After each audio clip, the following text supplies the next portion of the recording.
Lisa Joy M. Bagat. Sa isang tahimik na lugar, may isang babae na nagngangalang Sara. Si Sara ay nag-iisang anak ni Don Ezekiel at Ginang Sharon. Masayang namumuhay ang pamilya ni Sara sa kanilang payapang hasyenda. Tahimik lang din ang dalaga at hindi ito lumalabas kung saan-saan. Ang pamilya ni Sara ay nakagawian ng magbahagi ng mga pagkain sa iba, kaya ito na rin ang naging gawain nito. Sumapit ang kaarawan ni Sara at ginawa nila ito. Pero may isang bagay ang nagustuhan ni Sara. Yon ay ang cellphone. Tuwang-tuwa si Sara sa mga sandaling yon. "Salamat Daddy! Salamat Mami!" Pasasalamat ni Sara. "Basta Sara, mag-aaral ka mabuti," tugon ng kanyang ina. Tumango lamang si Sara. Kinabukasan, pumasok si Sara sa eskwelahan kasama ang kanyang kababatang si Mark. Halos hindi na kumukurap si Mark sa katititig sa magandang dilag na kanyang kasama. Habang sila'y tahimik na papunta sa kanilang silid-aralan, kinuha ni Mark ang cellphone number ni Sara. Nalaman kasi ni Mark na siya ay may cellphone na. Ibinigay naman ni Sara ang kanyang numero sa kaibigan. "Huwag mo ibibigay sa iba yan, ha?" Ang kabiling-bilin ni Sara ni Mark. "Makakaasa ka, hindi ko ipamimigay ang number mo," tugon ni Mark sa kaibigan.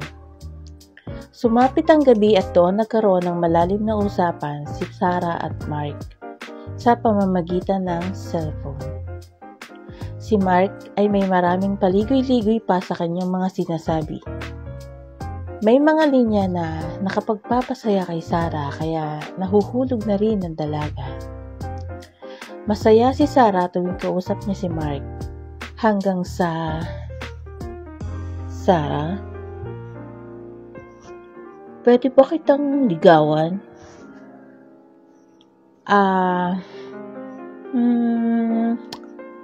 Oo naman." Dito na nagsimula ang kanilang pagkilala sa isa't isa. Hanggang sa lumipas ang maraming buwan, ay sinagot na ng dalaga ang binata. Sobrang saya ni Mark ng mga sandaling iyon. "Basta Mark, kapag may problema ka, nandito lamang ako." "Nandito rin ako, tuwing kailangan mo ng tulong," sagot naman ni Mark na may halong kilig. Pag-uwi ni Mark sa kanilang tahanan, "Mark, meron kaming maganda desisyon para sa'yo."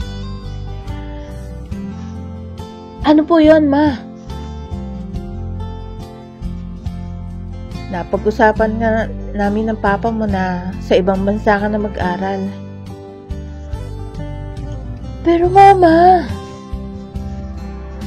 "Wala ka nang magagawa, Mark. Makabubuti yun sa'yo," ang wika ng kanyang ama. Hindi nakatanggi si Mark sa mga magulang niya. Wala siyang ibang nagawa, kundi ang sundin ng mga ito dahil yun ang tama. Nag-isip ng malalim si Mark kung paano sasabihin sa kanyang kasintahan ang plano niyang pag-alis. Kinabukasan, walang imik si Mark at bigla itong umiiwas kay Sara. Nagtataka si Sara sa mga sandaling yon dahil bago lamang silang magkasintahan. Bakit kaya tahimik si Mark? Hindi niya ako pinapansin. Ano kaya problema noon? Hindi na mapigilan ni Sara ang sarili at nilakasan ng loob na tinanong si Mark. "Mark, may problema ba?" Wala." "Tumingin ka sa mga mata ko, Mark. Sabihin mo sa akin lahat." Sumagot si Mark at hinawakan ng mukha ng dalaga. "Makinig ka sa akin, Sara. Mahal na mahal kita. Lagi mong tatandaan yan. At kung tayo magkakalayo, sana walang magbago. Oo naman. Sarah, aalis na ako bukas. Sa ibang bansa na ako magpapatuloy ng pag-aaral. Malungkot na wika ni Mark kay Sarah.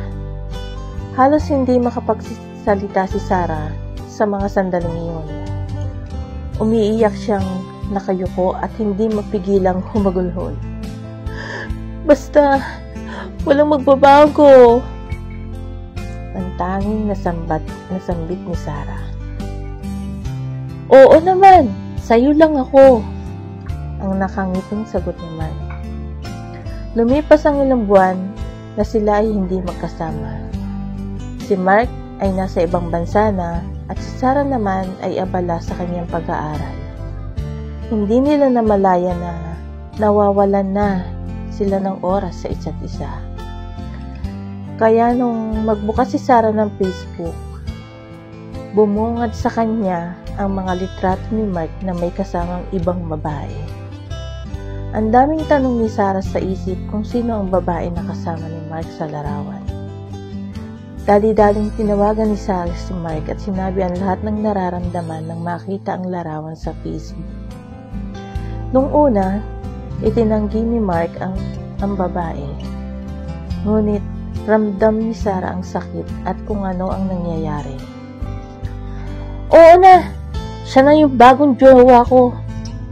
Sambit ni Mark. Parang binuhusan ng malamig na tubig si Sarah.